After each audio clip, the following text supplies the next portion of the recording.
But I think we're going to get started. It is 12:02.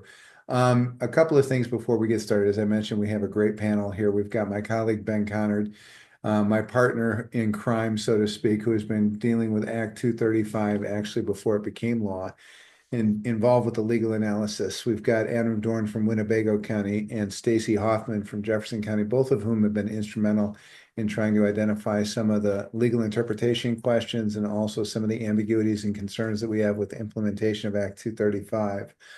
So we've got people that have involved with Act 235 and frankly have probably forgotten a lot more about Act 235 than most people know. So welcome everybody. Couple of points to begin. This is part two of our discussion. It started back a couple of weeks ago when we got into the discussion on Act 235 and what it does. And really today's webinar is focused on implementation from a city, village, town, and other government agency perspective. The webinar that we had last time was geared toward counties, and counties have special considerations when it comes to implementation of Act 235. If you want to see part one of this series, go to wicounties.org, WCA's website, and under past event materials, you can get both the recording of that prior webinar and the slide deck. The slide deck from that prior webinar is going to look awfully familiar to the slide deck that we're using today. That's intentional. We want to make sure that the same information and appropriate information is getting out to everybody. We don't want to confuse anybody. That said, I think today's discussion is going to be a little bit higher level, talking about implementation of Act 235. And so as we go through this process, if you have questions, feel free to ask them. We have well over 400 participants on this webinar at this point, and so it might be difficult for us to get at all of the questions as they're asked. But there is a button on this webinar on the Zoom. It's either chat or Q&A. And there you have the ability to ask those questions live. As I said, we're going to try to get to everything that we can get to, just no guarantee given the number of folks that we have involved in this particular discussion. So without further ado, why don't we start talking about what this presentation is going to be. First, we're going to go through the basics of what Act 235 is, what it does. We're going to talk about implementation of the act, and in that situation, we're going to speak to specific questions and concerns that have been raised throughout this implementation question process. And then we're going to talk about potential amendments to Act 235. There is a desire both on the part of the legislators and the other stakeholders involved with Act 235 to clean up some of the ambiguities and concerns that we had following Act 235's adoption. We have an implementation date right around the corner. It's hard to believe that we're actually saying this, but it's about 3 weeks away. When this law was adopted, it seemed far into the distant future, but we knew that date was going to creep up on us quickly. And lo and behold, here we are. April 1st is right around the corner. So I think that I'll let my partner, Ben, kick this off in talking about what is the Judicial Privacy Act. So Ben, go ahead and kick it off. Thanks, Andy.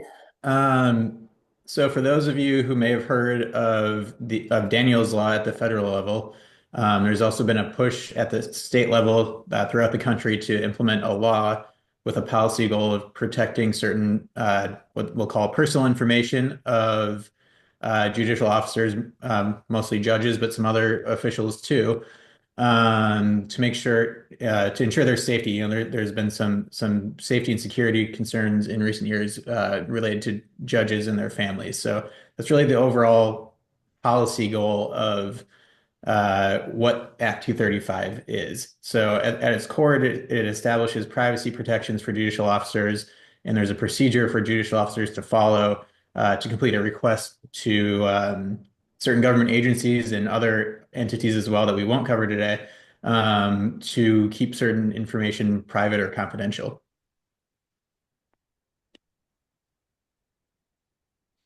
So the first question is, what is a judicial officer? I mentioned judges. What's that mean, though?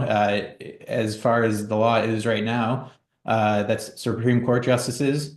These are state Supreme Court justices, Court of Appeals judges, circuit court judges, municipal judges, tribal judges, temporary or permanent reserve judges, and circuit, supplemental, and municipal court commissioners. And that applies to current and former officers. So let me just stop here for a moment, and you'll see this category of 7 different occupations that are protected, so to speak, under Act 235. In different states around the country, they've protected different occupational classifications.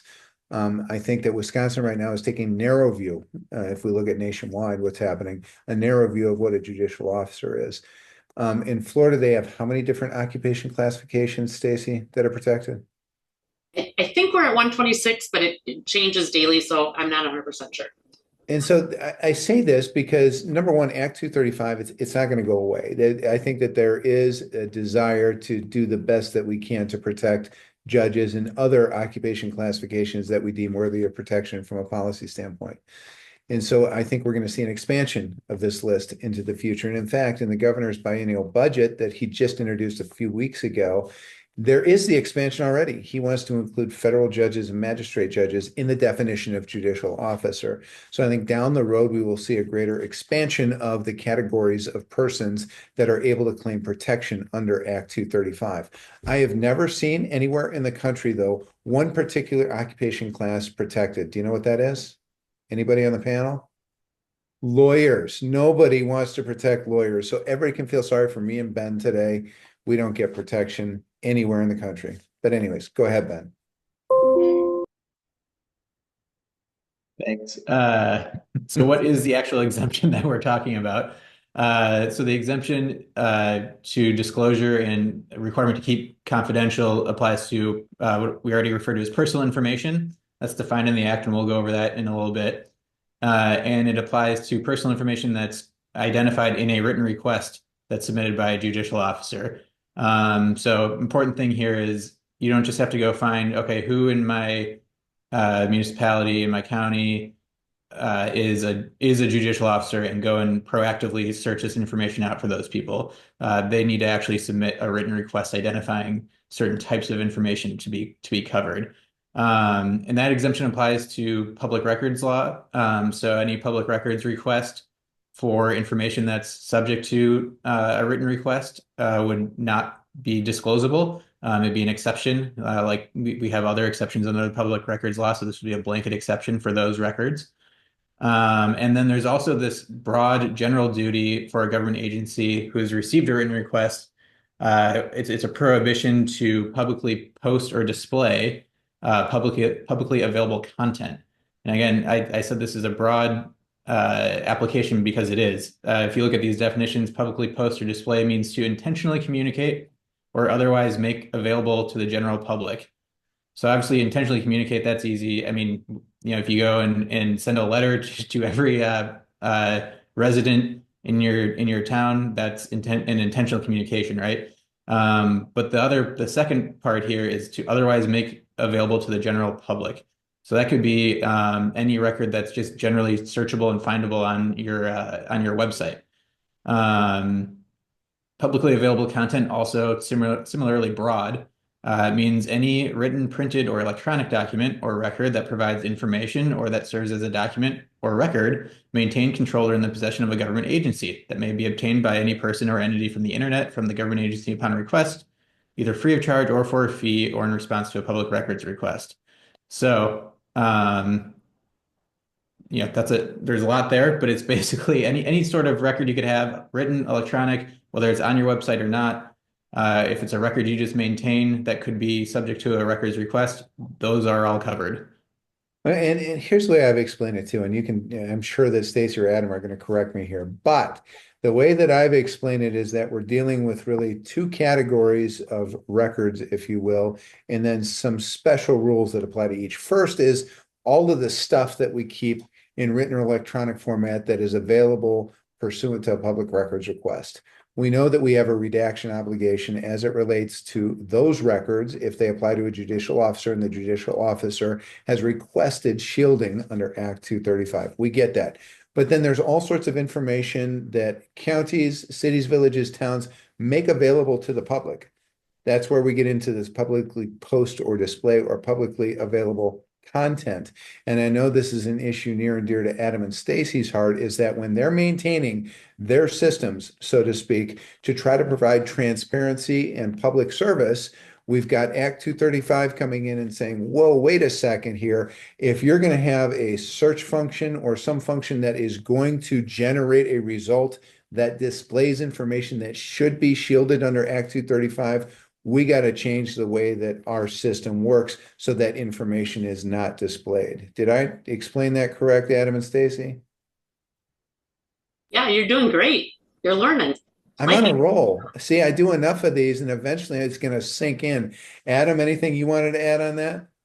No, that made the point exactly. We're trying to balance the transparency and privacy, and this is a fundamental change to how it's being done in Wisconsin. Good deal. So if I can say that Adam and Staci agree with me, it's a good day. So we're having a good day so far. All right. Sorry, Ben, continue. So what is personal information? So this is the information that's covered by the act that a judicial officer could ask to be covered and shielded. So there are 9 categories, and they're right here: a home address, a home or personal phone number, email address, social security number, driver's license number, other identification numbers, bank information, license plate number, other unique vehicle identifiers, the identification of children under the age of 18, or of the judicial officer or immediate family member of the judicial officer, or a full birth date, or marital status. So those are the 9 categories of information that are covered, and theoretically will be identified on the final written request form that's being put together that could be requested by a judicial officer to be covered. But here's a teaser. I want everybody to think about number 1 there, home address. Home address. I want you to think about what that means. All right. We'll get to that later. And I was just going to also mention, we have to remember that it's also the judicial officer's parents' information. They can ask that to be shielded too. So yes, yeah, it can be certain, not just them. Yeah. Yes, it can be certain immediate family members too.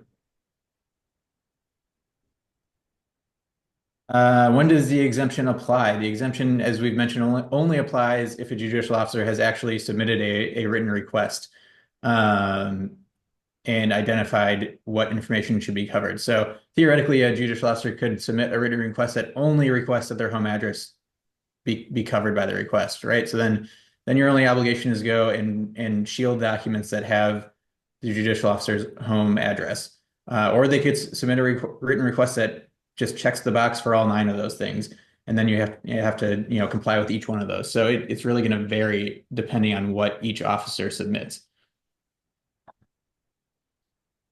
The process to claim the exemption is, again, to submit that written request, and that written request needs to be on a form prescribed by the Director of State Courts. So Staci is the expert. Well, Staci and Adam, I would say, are the experts in this group about what that written request is going to look like. But the Director of State Courts office is working on a form that will be has to be used by judicial officers to make this request, and that will specify the personal information, again, that's to be covered, and then also would disclose the identity of any immediate family members of the judicial officer that they want to also be covered. In this case, an immediate family member is a judicial officer's spouse, a minor child of the judicial officer or their spouse, a parent of the judicial officer, as Staci mentioned, and any person who resides at the judicial officer's residence. Sorry, jumped the gun on that. All right. You're just anticipating questions at this point. So no, I mean, I wanted to pause for a second because this form concept is important. We've seen the form. I think everybody on the panel here has seen that form, but they've not released it yet. The reason they haven't released it is they don't want people to copy that form and think it's an official form when it hasn't become official just yet. So the Director of State Courts will have a form, and that form will contain certain fields where people input data, and then that gets submitted as the request. I will tell you that there was a desire, at least on the part of counties, to have the Director of State Courts essentially serve as a clearinghouse for these requests. In other words, the judicial officer would make the request to the Director of State Courts, and that office then would send out to the appropriate county that form with the request that certain information be shielded. Director of State Courts has resisted acting as a clearinghouse, and I understand that. I understand why they're doing that. But again, we have a situation where with Act 235 compliance, we don't want to create chaos with different forms going different places saying different things. So as much as possible, we're really going to encourage counties to think about policies and procedures on Act 235 implementation to avoid the mass confusion that could otherwise happen with that.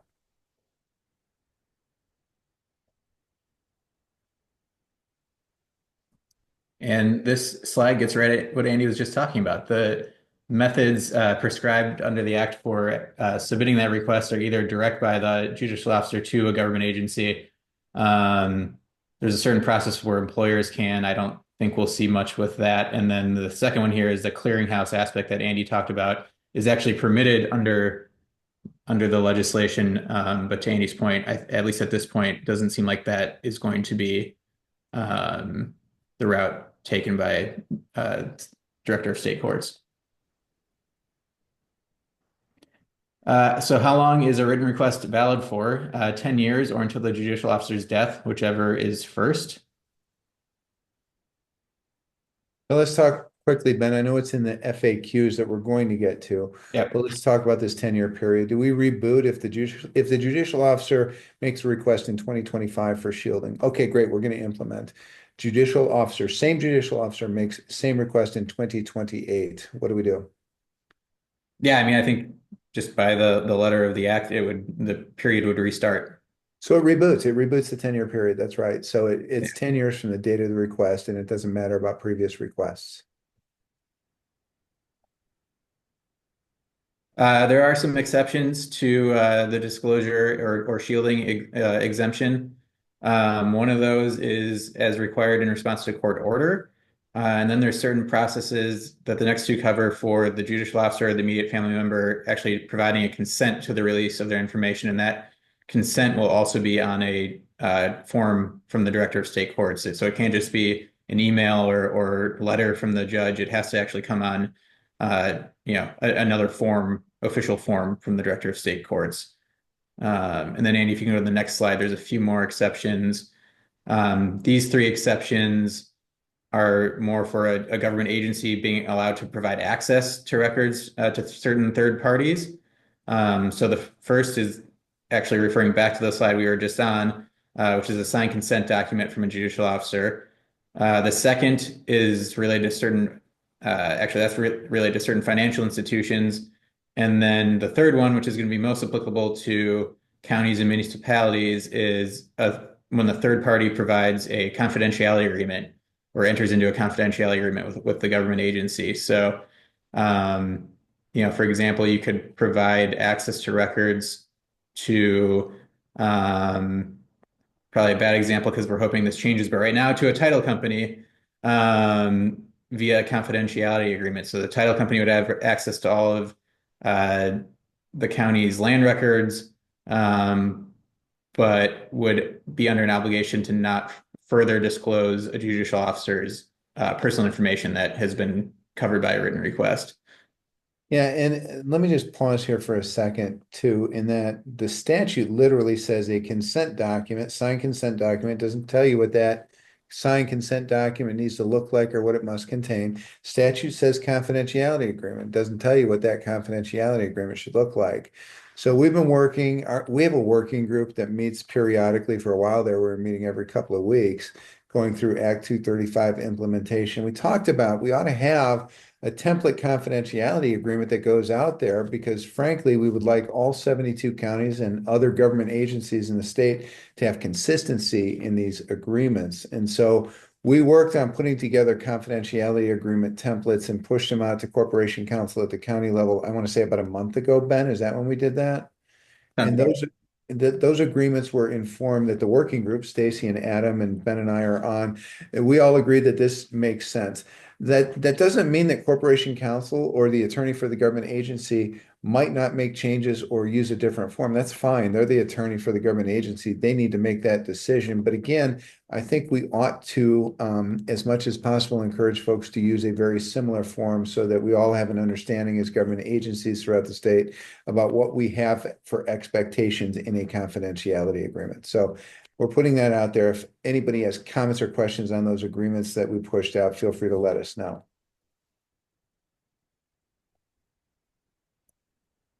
So we also have some special rules for some different entities. So for Register of Deeds, there's a special rule because obviously there's different functions for that office, including the recorded register of documents that are not things that are easily redactable or kept from the public viewing if people come to look at the documents, like the microfiche records. So this section is aimed at accepting register of deeds out from that general requirement. And then in this case, a judicial officer would actually have to identify the document number of an electronic document to be shielded. So it's not just anything, they can't just send a written request to a register of deeds saying anything with my home address on it. They actually have to identify the document number of the electronic document to be shielded. And then there's also a different rule for public-facing land records websites. So in this case, any provider of a public-facing land records website is required to establish an opt-out process for the search and display functions of a judicial officer's name or their immediate family member's name. So basically, if you went to a GIS website and typed in, Judge Andy Phillips' name, and as an example here, and he had submitted or had opted out of the search function here, you would search Andy's name and you would just get no result or something like that. That's the process for those websites. It's a little different than everyone else. Well, and let me just add to that. I know Dane County has maintained in Access Dane, that's their land records website, a functionality that allows anybody to opt out of display of their information on Access Dane. And so the software functionality is out there for a county or other entity with a public-facing land records website to say that on a search query, the return is going to say parcel or something of that sort, still have the address on there, but not be identified with the judicial officer. Did you want to talk a little bit about that, Adam? Sure. So some of the intent behind this is without this language, we would be required to shield addresses. And the addresses within the land records website are extraordinarily critical for key services like identifying you have a valid address and a valid location to get utility services, or that it's a valid address for the postal service. So that's why the location with the name is really the critical component. When those two things are together, you can find where the judicial officer lives. If we shielded the address without shielding the name, they could simply search the name, look it up, and zoom right to the parcel and see the addresses on both sides. So that's the rationale behind that. Because today we're predominantly talking to municipalities. That's the focus. The definition of a land records website is a county GIS site. It could be a site where you look up tax bills or other land records information. It can also be an assessment a municipal assessment website, or a posting of information with open book. Where it gets a little bit more tenuous is when we're talking. There was a question in the chat about plat books. If you post your plat books online, it could be argued that that is a land records website because you can look up and find the locations of property owners by name. So when you make that a digital record online, it could be construed as that being a land records website. And you need to be careful about that versus if it's only a paper record and not distributed online, that's not considered to be a land records website. Well, and that's one of the confusing things that we want to try to clarify with the follow-up legislation is that Land Records Office and Register of Deeds, for example, have historical documentation that it would be very, very difficult, if not impossible, to try to redact or reconfigure so as to implement the shielding under Act 235. I don't think that Act 235 is designed to require us to go back and re-image 100 years worth of land records. That's not the intent. And I say that because I forget who used this example first. It was a great example. What we're trying to do with Act 235 is build a snow fence. A snow fence has holes in it. There will be snow that gets through a snow fence, but the giant drift is going to be stopped at the snow fence. So in building the snow fence, understanding it's not the concrete barrier that is going to absolutely stop every flake of snow, we know there's information that's going to get through. And what's the easiest way to figure out where a judge lives? Follow him or her home from work. There's nothing we can do to prevent that. There will be, for people who want to do bad things to judges, there will be a way for them to figure out a way to figure out where a judge lives. But what we want to do with Act 235 is make the bad guys really, really, really have to work for it and hopefully give us opportunity to intercede and avoid that bad stuff from happening.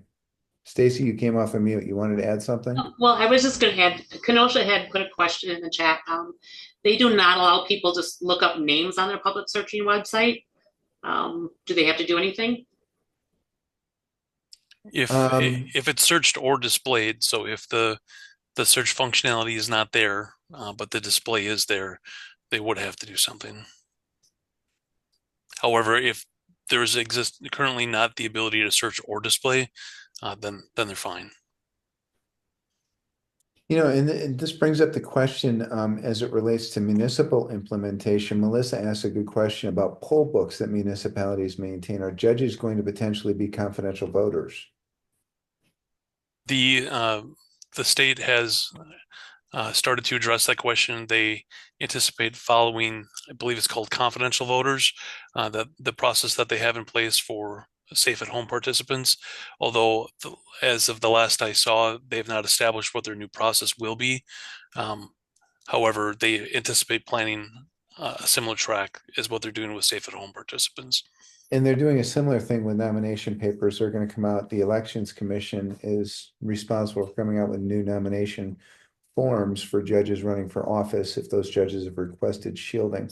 And so I know I just today had a conversation with Chief Legal Counsel at the Elections Commission about doing another webinar about implementation on the clerk side of things, whether it be county clerk or municipal clerk, because there's going to be special rules as it relates to voting and running for office. So stay tuned for further information about those webinar series. Those will be coming here, I think, in the next month or so. All right, we want to talk about implementation now, and this is when Staci and Adam really get to do a lot of the talking, so they're excited. So as we're going through this process, let me start by saying this, is that I talked about this stakeholder group that's been meeting for quite some time and regularly to deal with questions surrounding Act 235 implementation. Part of the effort in that entire process of meeting was coming out with a common interpretation of Act 235's provisions and then trying to answer some of the frequently asked questions that we see arise with Act 235. And so in September of last year, the Counties Association and our law firm, which serves as general counsel to WCA, came out with a memo that basically spoke to those interpretive questions and also those frequently asked questions about implementation. If you don't have a copy of that memo or you want to see that memo, reach out to WCA, reach out to us. That we wanted to be, though all the stakeholders wanted that to be a resource guide for everybody in Act 235 implementation. We anticipate coming out with a supplement to that memo at some point in time. Even though we've had other questions arise since last September, we haven't addressed those in a supplement to the memo because, again, we're looking at follow-on legislation to address some of the concerns that we saw with Act 235. So once that legislation becomes law or is near to becoming law, we will put out a supplement to that original memo that updates and explains some of the provisions that we would see with this trailer legislation. So with that, we're going to address some of the questions that we saw come up in the context of our working group discussions. First, how does a county know, or for that matter, a city, village, or town know, if the person making a written request is actually the judicial officer or an immediate family member of a judicial officer? So currently, the Director of State Courts is planning on trying to vet everybody that they give that form to. So they're going to do a little bit of their research. They know who the state and local attorneys are, so our judges are. So they will do a little bit of that. But if somebody presents it to us, we have to assume that it's legit. It's not our responsibility. Take it and shield their information. And I would take it a step further is that we don't want that responsibility. We don't want to have to go out and dig and verify the information contained in the form. We want to have a reasonable level of confidence that what is being submitted to us is legitimate. And that's one of the points that we have with our follow-on legislation is that we are asking for a notarization feature on that form so that we have somebody swearing under oath that they are who they say they are. So that's a good point. I'm going to bring this up now because this is in relation to this written request. What happens if judge requests shielding of him or herself and an immediate family member in 2025 and then unfortunately passes away in 2026? Does the shielding request continue for that 9 years, Or does the request go away upon the judicial officer's death? And I'm talking about now with respect to the immediate family members. It does go away with the death of the judicial officer. However, I'm not sure how the county or the municipality is going to know that they passed away. Because it's not just the judge that lives next to you that you know. It could be a judge that owns property in your county and doesn't live there. So Exactly. And that's the way that Act 235 currently says, is that there are two things that can happen for that request for shielding to go away. Number one, 10 years from the date of the request, boom, it goes away. Second is judicial officer's death. But to Staci's point, how are we notified that a judicial officer has died? So that's what one of the challenges with implementation. All right, should the written request be recorded? And then I'm going to add a follow-on question to this because Staci, you're going to talk about that question. But should a written request be maintained, and is the written request itself available for inspection to anybody? So no, it will not be recorded in the Register of Deeds office. We had originally asked for that just as a way to kind of protect ourselves and to say why we want why we shielded somebody's information. However, they said no, so the answer is no. And the second part of your question, repeat it again because now I'm questioning myself. Second part is, should we maintain those requests on file, and are those requests themselves available for inspection to anybody? Yeah, we will need to maintain them somewhere, so that's up to your entity to determine where to maintain them, but they are not a public record, so they cannot be shared with anyone outside of your entity. Yeah, and I think that's an important concept here, and it speaks to this whole issue of having implementation policies, procedures, and training. We want to take this very seriously. And so that request for shielding, request for confidentiality, it has to be maintained on file. It's there, but it is not open for disclosure or inspection. So if you receive a public records request for the form, the answer is a flat no with citation to the statute. It's not balancing test. It's not anything else. It's a flat no. You can't see this because of this statute. And let me pause here too, because I saw something in Q&A that I want to highlight that's very important here. There's a question. If a town has no judicial officers, Act 235 will not have any effect on their daily procedures, correct? I'm going to say no, that's not correct. It's Act 235 may have a big impact on your procedures. Why is that, Staci, Ben, Adam? Because the judicial officer may live in your jurisdiction part-time, full-time, or somewhere in the middle. So that was one of my assumptions, that when the federal law passed that we wouldn't be impacted. And then Staci and others informed me there's vacation properties, there's hunting lands, kids, judges might have family members that they live with part-time for seasonal purposes. So you don't necessarily know, even though you may not know of any judges that live within your municipality, there could be some that live there part-time or full-time, and that could impact you. Right. It also could impact you by virtue of what information you might get from another entity that has information of a judicial officer and what you're required to do with that once you receive it. So let's say that a county receives a request for shielding. Is the county or a department or office of the county responsible for reaching out to any city, village, or town within the county and say, hey, by the way, we got this request. I think you need to follow along. Thoughts on that? Generally, no.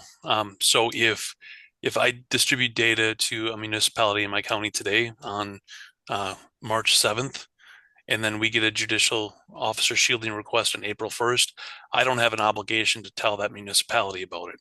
However, if I have a legal obligation to provide information to the municipality for assessment purposes, for example, after I get that shielding request, then I need to inform them about that. And we also, based on current law, should have a confidentiality agreement to cover both ourselves and them, so they have clear understanding about what they can't post publicly.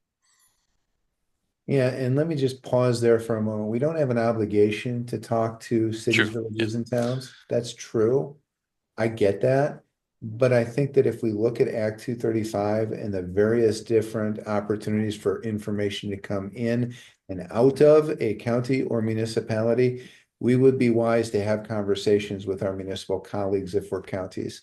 There is no superintendent authority for a county to say municipality, you have to do this, or municipality to tell county, you have to do this. That doesn't exist. But I think cooperation in implementation is going to be critical here. Yeah, they're gonna have to talk about what they want. So does the municipality want something with the judicial officer's address on it or with their name on it to try shielding it, depending on what they're doing with it? So communication is huge between the parties. So, for example, in my situation, I get tax listing information from several municipalities that I post publicly online.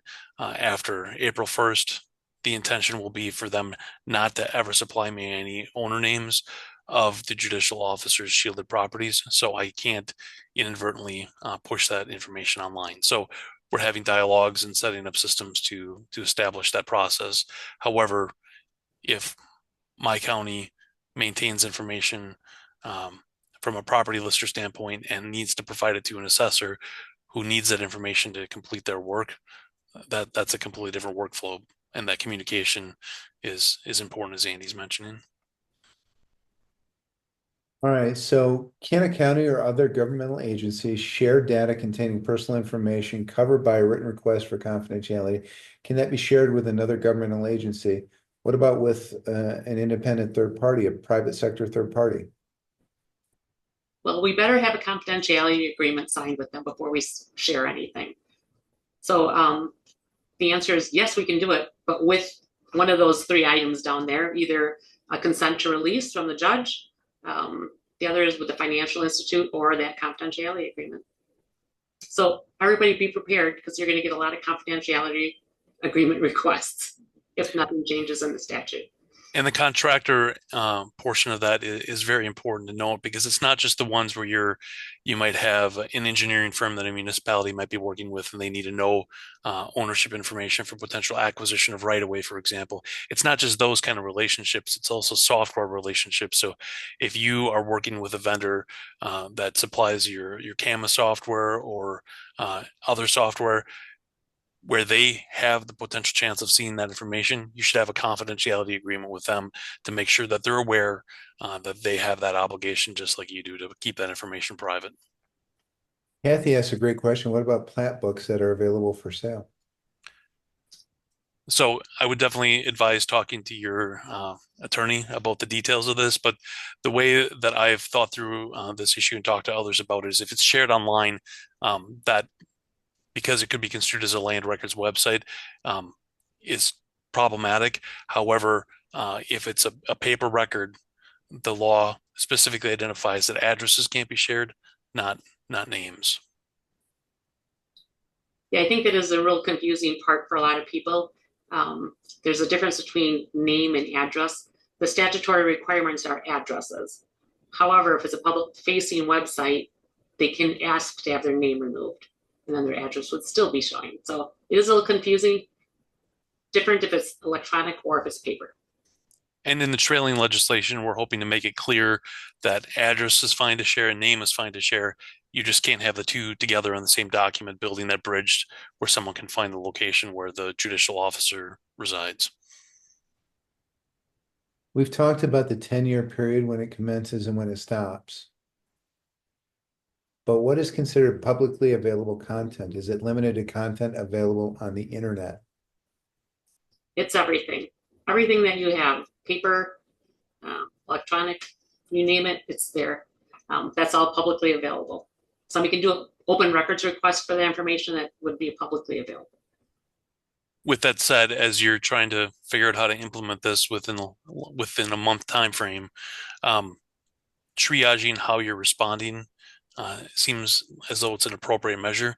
So the stuff that's directly accessible online is your highest priority. However, if you have a bunch of files in a storage area that the public doesn't have access to, and they would only be the public would only have access through a public records request, that could be something that you handle on a case-by-case basis when those requests are made, if you don't have time and resources to literally look at every file you've ever had. Yeah, and I think that the last bullet point here is important when we talk about county municipal cooperation and implementation, is that there are certain statutes out there that require information be shared. Adam mentioned this earlier in the information that goes back and forth about property assessment. We have obligations under the law that exist that say you shall share this information. We have the intersection of those requirements with Act 235 that says you shall not share this information. And so I think we have to have conversations with our colleagues, counties, municipalities, about the confidentiality agreements and what we're going to do to make sure that we follow through on what's required on those specific statutes. Frankly, we'll talk about this in a moment, but that's one of the issues that we want addressed in this trailer legislation, is that if we are government doing our job as government according to what the legislature has demanded, we need to be able to do that job without Act 235's interference. We're just doing our job as government. We're not going to do it for we're not going to share the information for any other purpose. And that last bullet point about mailing directly to somebody, that is not considered a public record. So if the township or municipality is mailing the tax receipt to them, that is not considered a public record. And so here's a question I think it'd be good for you, Staci. There's a question here that says, judicial officer tells you, Register of Deeds, that they will be purchasing land in Jefferson County, but they don't yet have a document number, and they ask you to shield whatever document that is as soon as it's recorded. Can you ignore the request and say, hey, you know what, I'm not going to shield until after you purchase? Or do you preemptively say, yes, when it's recorded, we're going to shield? The statute is very clear that they have to give me the document number to shield. So in my opinion, they should have to give me that document number. I guess we'll probably discuss that as time goes on, what's the best way to handle that. But I believe that they have to give it to me before I can shield it. Here's another, I don't know the answer to this one. And this is for you, Staci. Can you record the request as a restricted document like a military discharge? Well, I guess that would be up to your policy. Obviously, would have to be free of charge, and it would have to be confidential, so nobody else could see it. I guess you probably could do that, but do we want to? I think you have a better way to keep that document available than make it a permanent record for the rest of eternity. The only other thing I'd add on to that too is that there's nothing in the act that gives you authority to actually record it. So. All right, so here we get in this concept. I teased this at the beginning. What does home address mean? It means that's where they live. And what does it mean when somebody lives somewhere? It means that they have an address that they consider a place to go to, I guess. Even if I'm there only 2 days a year? Even if I'm only there 2 days a year? Even if you're there 2 days a year, 20 seconds. It's your address. Ben, you were going to say something? Well, I think there's two different things. There's the home address, and then there's secondary address or secondary residence.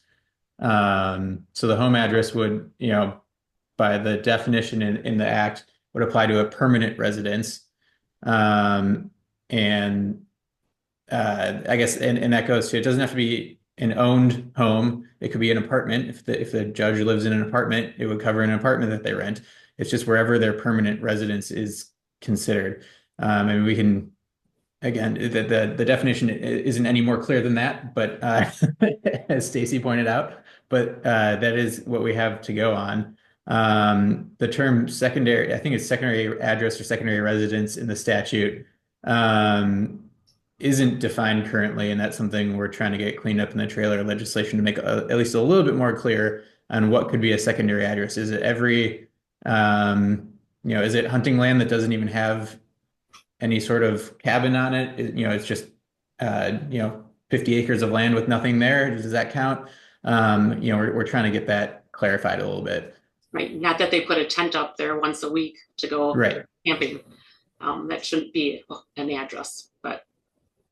No, we see part of the challenge there, and the challenge, frankly, isn't on our end as a government agency. Our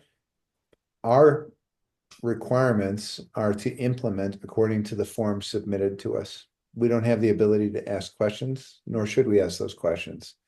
But I think what we want is clarity in that the Director of State Courts, in establishing their process for the form, has clear indication of what is a home address, what is a secondary residence, and so on. And we would like that additional clarity as well. What about compliance with other statutory processes that may require us to disclose judicial officer's name and address? What do we do about that? Talk to your attorney because it's not straightforward. That's music to my ears, Adam. Talk to your lawyer. That's right. And that's the concern, is that there's a conflict between certain statutory provisions that require publication and other statutory provisions like within Act 235 that say we have to shield that information. Ben, what are your thoughts? Yeah, I was just going to add that right now, the way Act 235 is drafted, it doesn't provide an explicit exception for those things. So that's, I mean, getting ahead of ourselves a little bit here again and talking about amendments, but one of the things we're looking to address in the trailer legislation is making it clear that if there is some other statutory process where you need to provide a public notice with an address, that you'd be able to do that. All right, so Staci, you want to talk about the difference between physical records, either in paper or microfiche form, and the electronic register? Sure. So the Register of Deeds was proactive in this, and we had looked at a bunch of other states to see how they were doing things. And most of them recommended that we ask that we only have to do electronic documents, recorded documents, because it's too hard to burn a hole in a microfiche, because that microfiche has other people's information on. Can't rip a book out of a page out of an older book. So ours it really is only the electronic document that has to be shielded, and that's whatever the document number the judicial officer requested. However, because we are also a land records website, it did get a little bit hairy on whether we can still post names, and there's all kinds of different things for us. But the one thing I want to get out to everybody is electronic documents are shielded no matter what. But if somebody comes in and wants a copy of a paper document that has something possibly to do with their land, we would have to go in and manually shield out any of that protected information. So if there was an address on there, for instance, we would have to manually shield that before we could release a copy of that record. Yeah, and that gets to the whole public records component of this. That's the one category where, from your perspective, Staci, you would comply with the public records request. And if that information needed to be shielded under Act 235, you would redact, right? Correct. And I want to make this clear because there have been a couple of questions here too about coordination between county and municipality or town. And the issue is that the government agency, each of those entities are independent government agencies. The government agency itself has to receive the request from the judicial officer. There is no requirement or any obligation or any suggestion that a county has to notify others or vice versa. So the judicial officer, and it's clear under Act 235, the burden is on them to notify any particular government agency of the desire to have information shielded. What about within a city or a village or a town or a county? Do we have to make sure that all of our employees sign confidentiality agreements? I don't believe that you do. However, you really need to make sure you have great training so that the staff knows that they can't release information. So I know I've heard some county register of deeds are considering, and we considered at one point, making everybody who accesses our records sign a confidentiality agreement. But no, we don't have to do that within your own entity. You said something, Staci, that I think is critically important and bears repeating, is that it's according to your own policies and procedures. Can't emphasize enough the need, not the choice, but the need to have adequate policies and procedures in place, and then training on those policies and procedures to make sure that we all adequately implement Act 235. I don't think those policies and procedures and the training are going to be the same county, by municipality, by town, by whatever. It's going to be different. There's going to be differences because nobody operates exactly the same. The fact, though, is that you need to have those policies and procedures and training in place so we all know how to respond to a request for shielding under Act 235. Yeah, especially if you're letting all your employees see everything. You have to have a way to identify it in your system to let them know that it is a protected individual. So whether it's a different color font on something or, something that flashes on your screen saying, hey, don't share this. And then you really should have a process on what you're actually going to say to the public when they ask you questions. So. I mean, Mary brings up a good point. She said, how are the judicial officers going to know all of the different government agencies, departments, offices, sites to contact? Great question, Mary. It's not our obligation as counties or municipalities to figure that out. It's on the judicial officers. And I think just like anything in terms of a new law like Act 235, there are going to be speed bumps. There are going to be issues that we encounter. There are going to be opportunities where judicial officers thought their information was shielded, but perhaps was not because they didn't submit the right request to the right people. I think we just need to continue working with the director of state courts and all of the stakeholders to try to educate the public, educate the judicial officers on what's out there. I mean, this is an example of where our interests as a government agency may be a little different than the judicial officers, because we would like some specificity about the request for shielding. We want to know what information you want to make sure we shield so that you are comfortable that the information is shielded. If I'm a judicial officer, I'm going to say, I don't know what information you've got. I just want it all shielded. So there's a little bit of give and take there, and we're going to have to work through some of those concerns. Yeah, and the director of state courts is doing training for their judges anyway. The training will include items of places you will generally find your information. So hopefully they will get all that from them. But there was a question here about Google. What about Google? The judicial officer legitimately could send a request to Google to have them remove their information. I don't know how fast Google would do it, but not our responsibility, thankfully. It's not our responsibility, but yeah, that's a good point. Again, with the snow fence example, we're not building a concrete barrier, it's a snow fence. The bad guys are going to be able to get information. We know that, but we want to make it really, really hard for the bad guys to do that. All right, is the Register of Deeds a data broker as defined in the Act? We are not. A data broker does need to be a commercial entity. Okay, and you spoke about this next question, Staci, so we'll skip it for now. What if a judicial officer requests to have a document maintained by the Register of Deeds shielded, and the document also includes personal information of third parties, for example, a recorded easement? Can that third party that's on the document itself get access to that document? So we would like that clarified in the statute, but I believe that you can, as long as we redact out the information that would be personal for the judicial officer. What do you believe, Andy? I think that's right. Okay. I think that's right. That's where, I mean, it's going to come up because there's going to need to be access to certain documents that are otherwise shielded for purposes of negotiating a modification to an easement or whatever the case may be. In that situation, the judicial officer should consent to that. And that's what we ought to do, is seek that consent. The only problem is sometimes they don't know who that judicial officer or their neighbor is a judicial officer, so they wouldn't know to get that. Or the judicial officer might not live near them, right? That might be their vacation property. So how do you get a hold of them in order to get your information done on a timely manner? So good point. So Adam, what if somebody says, I want to opt out of providing my information on your website? Do you have to limit the ability to search for the judicial officer altogether, or is it simply enough that no information is going to be retrieved? So somebody can still go and search for the judicial officer's name.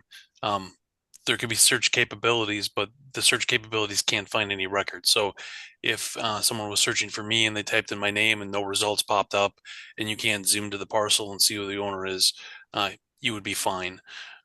Also, to talk about the process involved for that shielding, what many jurisdictions are considering doing is creating a process that's identified publicly that is effectively the form being submitted, the state court office form being submitted to your organization, being the process to have that name shielded, so you don't have to create a new ordinance or a new administrative rule to have a separate process like Dane County has.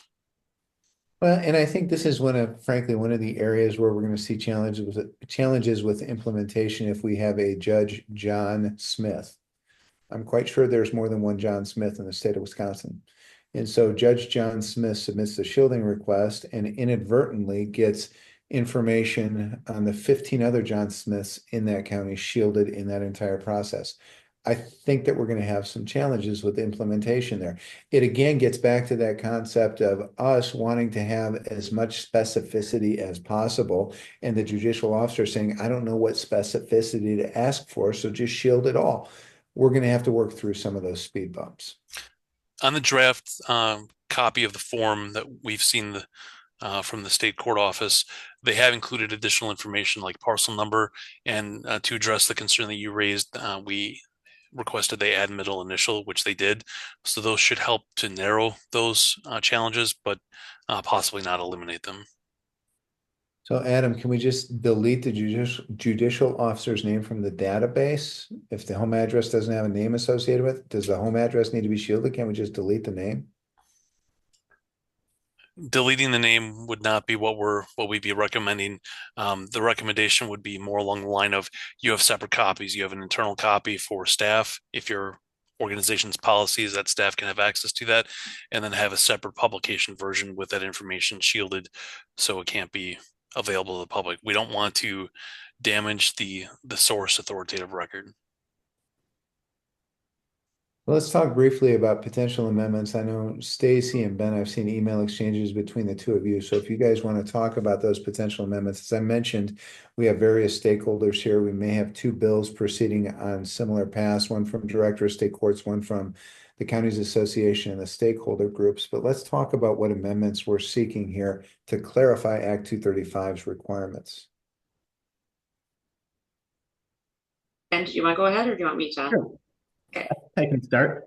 The core issues that we're trying to get clarified in the trailer legislation, some of these we've already talked about. The first one is making sure that the Register of Deeds and public land records websites are only subject to their specific sections. Again, trying to just clarify that, it's Adam and his team doesn't have to go back and find every single document with a judicial officer's name and address that might be, a scanned copy of something that's been on the website for 20 years, and you can't just retrieve by searching for it. You'd have to, go digging through files online to find it, that kind of thing. And then for the Register of Deeds, similarly, making sure that Staci doesn't have to go and try to, as she keeps saying, burn a hole in the microfiche to protect that information. And I will say, when they were writing the bill, they took our recommendations on this, and that was the intent of it. But when it got worded in the statute, it made it a little bit cloudy. So we're just trying to clean that up. Yep. Yeah, and we think it already does mean this. It's less clear than I think we would like it to be, to Staci's point. The second one here is to clarify that a judicial officer's address may be displayed so long as it's not associated with their name.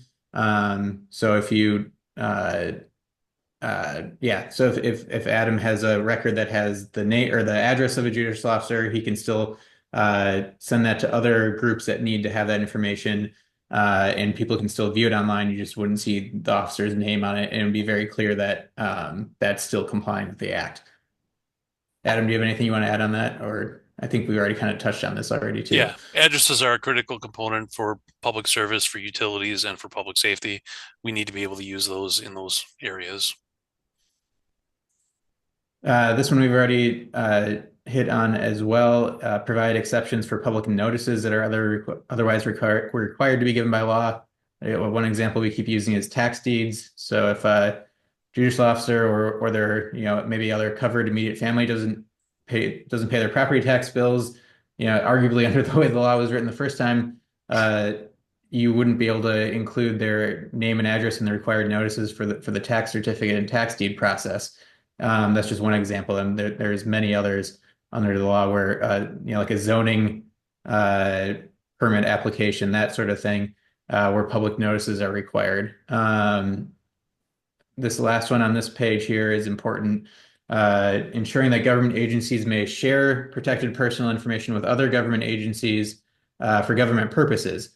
And that'd be clarifying that we can do that without needing separate confidentiality agreements between, say, a county and a town. there's certain things under statutes that were required information to share between a county and a town, between a town or a county and the state. And really just want to make it clear that we don't have to have, we're supposed to share this information in our statute, or we have a legitimate government purpose for sharing this information. We want to be able to do it without having to have a separate confidentiality agreement. Now, that doesn't mean there might not be certain processes to put in place anyway, in terms of just making sure compliance is happening, but it would be an important exception, in especially from a liability standpoint. The other three big ones we are seeking are to permit government agencies to designate their own responsible officer for the receipt of a written request. So basically, we're probably not going to have that clearinghouse concept at the Director of State Courts like we talked about, but hopefully each county, each town, each village, each city, each other government agency that fits the definition could create their own process and say, okay, any written requests to Jefferson County have to go through Staci, which I'm sure she would love. But basically creating a process internally and making sure that you can designate someone that every request has to go through. So it's not haphazard and making things more difficult to comply with. And the point of allowing a government agency to designate their own officers that we know, not only do counties and towns and villages operate differently from each other, but every county operates differently from every other county. So we want people to be able to create their own process that works best for them. This next one, ensure no liability for government agencies and no personal liability for employees, except for intentional or reckless actions. If you read the act, there's not a lot in terms of the penalties that are necessarily prescribed. In terms of a criminal penalty, unless you're intentionally violating the act and harm actually does occur. But the intent of this change is to ensure there's no sort of civil liability for government agencies or their employees who are making basically their best efforts to comply with the law. As Andy has mentioned, it's going to be impossible to catch everything. So we just want to make sure that our government agencies and their employees are protected if they're doing the best they can to implement these protections. And then the last one on our list here is to define the term secondary address, which we talked about, just clarifying what would qualify as a secondary address. Can we go back to there is a penalty if somebody gets hurt and you don't do anything. Yep. So that is a Class G felony. So it's not just a slap on the hand. It's a Class G felony. It's big. So make sure you are prepared. Correct me if I'm wrong, and maybe Andy, do you remember? I think that requires an intentional act as well, doesn't it? Yeah, it does. And the bar is high, and I think that the bar should be high. I get it in order to be charged with a felony. But to Staci's point, the consequences are incredibly severe if you just simply disregard your obligations under Act 235. A bad guy gets information from you because you disregarded your obligations, and then a judge is hurt by the bad guy. So it's a very significant, severe penalty. It's a felony. To Ben's point, though, is that whenever the word shall is used in the statutes as it relates to a county or municipality shall do something, that creates a ministerial duty. And if we don't carry out our ministerial duties, we open ourselves up to a lawsuit. And so to Ben's point, we want to make clear that we're going to do the best we can. I have full faith that counties, municipalities are going to implement Act 235 to the best of their abilities. But understanding that we're building a snow fence and not a concrete barrier, there is some information that is going to get leaked. As long as we're doing to the best of our abilities what we need to do, we shouldn't open ourselves up to civil liability. That's the point. So we've talked a little bit about what's on deck. We're going to see an expansion, I think, of the employment categories to which these protections apply. It's already happened in other states, and so we see that those categories are going to apply. I also think that there will be enhancements to Act 235 as we have a better understanding of some of the challenges with implementation and how it really works. So I think Act 235 is here to stay, and I also think that there will be opportunity to revisit some of these provisions down the line. So we're on the Q&A portion of this. We're already past the hour, so if you need to leave the webinar, totally understand that. But I want to make sure that we have an opportunity to walk through some of these questions. So I'm just going to rapid fire, and you guys feel free to jump in and answer as you see fit. On what date is the form going to be available from the Director of State Courts? Is it going to be available before April 1? They're not supplying it to us directly at all. They're going to supply it to judicial officers, and those judicial officers will supply it to us. How will we handle a situation where the request includes an incorrect document number and it affects another owner separate from the requester? So there's two things. If that's what they requested, that's what they requested. However, the form will have their personal phone number and email on. There's no reason we can't reach out to the judicial officer and say, hey, did you really mean this document number? Because, you know, it doesn't have anything to do with you. And maybe it doesn't, we just don't know it. So if they tell us to shield it, we should shield it. But I think we can still ask. What do we do with associated documents like mortgage modification, subordination agreements, an assignment, a release, if the original document's a shielded document? They did not request that document number be shielded. I don't believe you need to shield it. Andy, what do you think? That's a hard one. It is a hard one. I think we're going to encounter some challenges with that. Thankfully, we have those two provisions that provide exceptions to the shielding, which are very important: a consent by the judicial officer and a confidentiality agreement. So under both of those scenarios, we would have some limited ability to get access to that information and get that information to people who have a need to know it. All right. So was the question more, so the judicial officer asked the mortgage to be shielded, but now there's a satisfaction and assignment associated with that mortgage? Correct. So those we wouldn't shield because he didn't give us that document number. That's correct. That's right.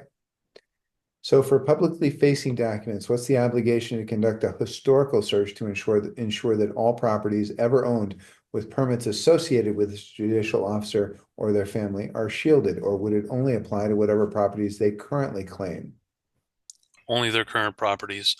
The catch is if they may have owned other properties that have an address for their current property as the billing address. It is a little bit of a gray area. And Staci, the question is whether we have to go back in time for your purposes and for Land Information Office purposes. It's the current documents that they are specifically requesting be shielded, right? So they're going to give me the document number. So if I go back in time with their document number, they will need to do the search themselves or hire somebody to do it.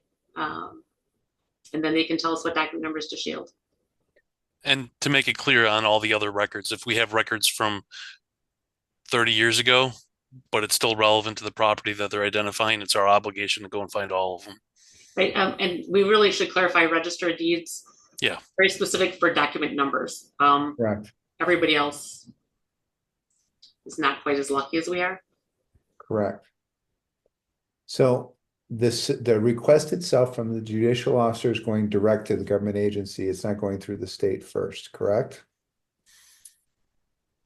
It's supposed to come directly to us. Correct.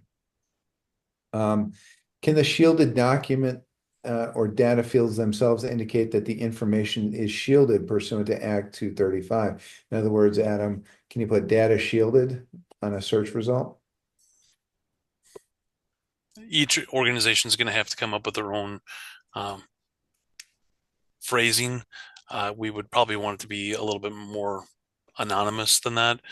So, for example, if people already have safe at home participants, coming up with some more generic term that applies to a broad category would probably be preferable, so it doesn't draw as much attention to those records. I think a lot of people I've heard from are planning to use current owner, but that'll be up to your agency to decide. So Staci, how's a judge supposed to get the document number to know what to request? We have free computers in our offices. They can come and search all they want for free. We would help them get started, but I personally will not be doing the search for them in case I would miss something. I don't want to be liable for that. So if a candidate for judge doesn't win the race, do we unshield the candidate's information? If they've never been a judge, I don't believe that they If they've never been a judicial officer in any of the covered categories, I don't believe they would be able to make the request until they are a judge. And then if they lose the race, they were the incumbent and they've lost, they're no longer, well, it's a former, so yes, they Yeah. would still be qualified.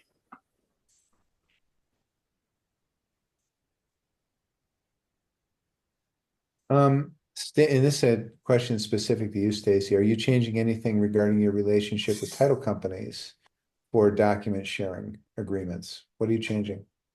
I am going to require them all to sign a confidentiality agreement, and if they choose not to, then they will be treated just like the public and they won't see the document.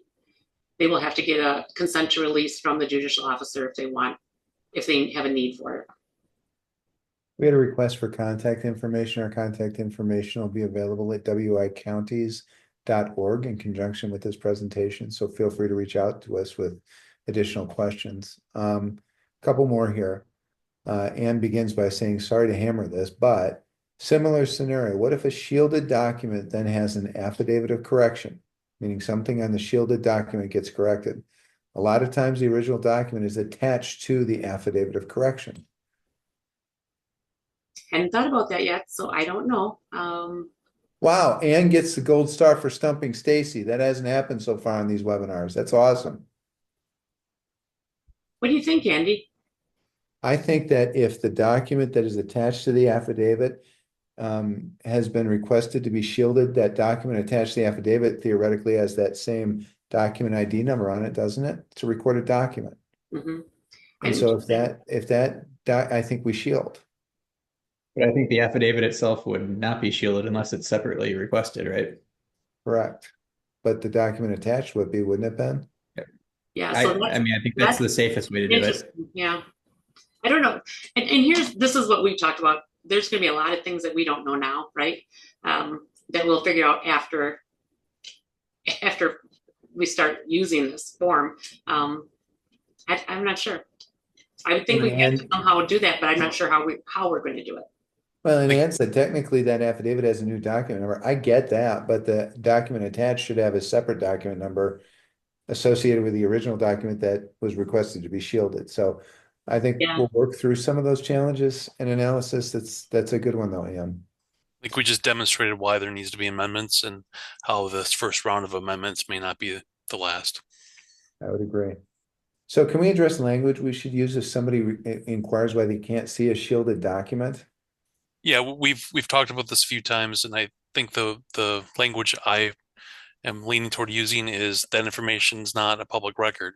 And then inevitably when the person asks again, why is it not a public record?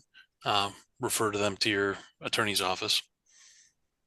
So let me end by saying this. This was a final question that we've got here is that where can we find the recordings for this? You will find the recording for this presentation, the slide deck for this presentation, the recording for the earlier presentation, and the slide deck for the earlier presentation at www.wicounties.org under past event materials. Feel free to look at the website there, download the materials. Feel free to share that with others as we all go through this process of implementing Act 235.